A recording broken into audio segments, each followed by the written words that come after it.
What's going down, guys? Diva Tom here, and yes, I'm sorry, I've been away for a very long time, and I apologize if I'm a little rusty at this whole commentary game, but believe me, I'm sure I'll get better as I progress. Anyway, let's just focus at the topic at hand, the Black Ops 2 reveal trailer. Now, I've got to admit, I was a little bit hesitant when I heard about Black Ops 2. You see, Modern Warfare 3 kinda burned me. I wasn't enjoying that game, and I'm still not really enjoying that game as much as I'd hoped.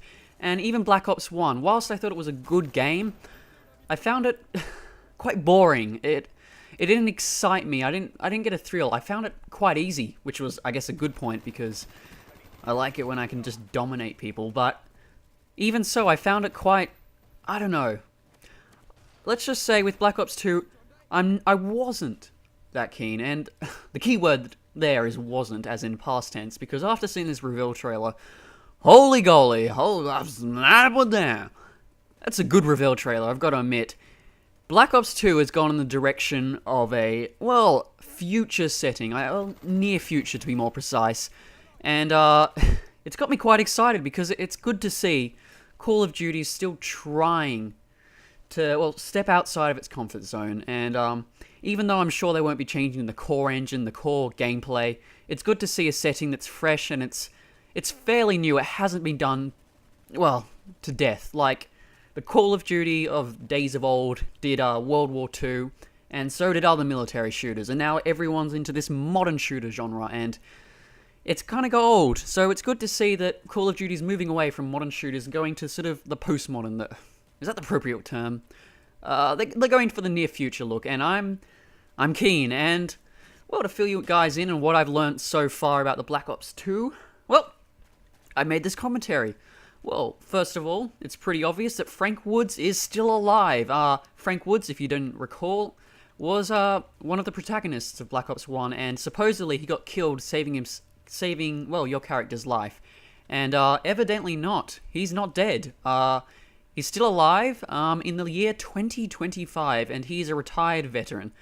As you can see, 2025 isn't like future, but it's future enough. Like, it's 13 years in the future where significant advancements in technology could be made to, well, I don't know, create exciting new weapons, new gadgets that, well, are quite interesting, really. I don't know what kind of weapons they'd be using, but what I do know is there's going to be a massive focus on sort of, like, I guess, a war on machines to a degree.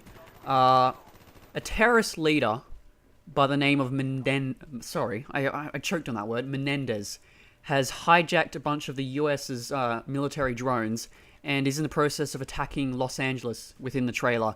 Menendez is the new primary antagonist of Black Ops 2, and unlike previous antagonists in previous Call of Duties, Menendez is going to have a backstory. He's not going to be some faceless villain. He's going to be a villain driven by revenge, and as the story progresses, we will learn what his motive is. And he's been described as sort of a Joker-esque, as in Batman, The Dark Knight. Why so serious? I can't do the voice. Sue me. And I think this is good. Call of Duty does need a little more depth in the character development department, instead of just the gung-ho military bravado or whatever the hell's going on. So I think that's quite interesting. Now, another sort of aspect that you may have noticed is that time jumps. And the time jumps, similar to Black Ops 1, where they went from Vietnam to the Cold War, all across like the 70s, the 80s. With Black Ops 2, they appear to be jumping between 2025, the near future, and the 1980s. And what this is, the 2025 is a new Cold War, a Cold War between America and China. And they're sort of fighting over Earth's most valuable materials, or resources, as it were. And you'll find yourself jumping between 1980 and 2025, the two Cold Wars. I think could be quite interesting, considering that they're still keeping with a Cold War setting. A Cold War, by definition, is a war not fought on the battlefields, not with guns or violence, but with spies and espionage, secrecy and betrayal. And I find that this could be very interesting if they decided to introduce certain, like, stealth missions or whatnot. Oh, another thing that's quite interesting is the like the robots themselves, like even actually just the vehicles in general. I know for a fact that you're going to be able to fly jets around, well, off the rails, similar that you could in Battlefield 3. You're going to have complete control over the weapon systems, the maneuverability, just the jets in general. And they're introducing a whole array of new machinery, new robots, I guess you could say. They've got the Claw tank, which is the bipedal tank that you saw in the trailer, and also VTOL aircrafts, which are vertical takeoff and landing aircrafts. Similar, well, you may have seen them in Saints Row the Third, which is where I've seen them before, and they're quite fun to drive, I've got to admit. Now, one thing that got me really excited was the fact that they've got a brighter color palette, because let's face it, there's one thing that, well, Treyarch games need is, well, a much, much better color palette. I mean, look at Black Ops 1. I mean, sure, it's kind of cool, but it's really just dull and boring. I don't know.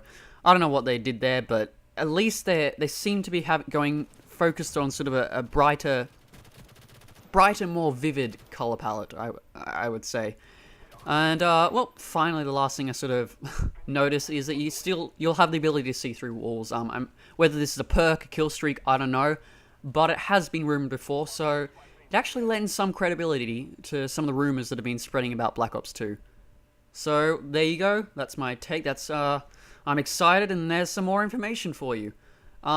Just quickly, before the, game ends, I'll explain where I've been. I haven't been enjoying Modern Warfare 3 as much as I anticipated. It's been a bit of a disappointment. The main issues that I'll cite are the terrible, terrible spawns. I don't know any other game with just such terrible spawns, and even like the lag compensation. I notice it. I mean, it's been patched, and it's a lot better than what it was, but just unacceptable. Like, if they fix those two things, I'd like this game a lot more, but what am I going to do? And as a result, I've just been not interested in posting videos. I have no intention of closing my channel, guys. I fully intend to be uploading Black Ops 2 videos the day it's released. Heck, even the hour it's released, if I'm lucky enough. Or you're lucky enough. And guys, just bye. More content in the coming months. If not, until Black Ops 2, guys, I'll see you later. Not see you. Talk to you later.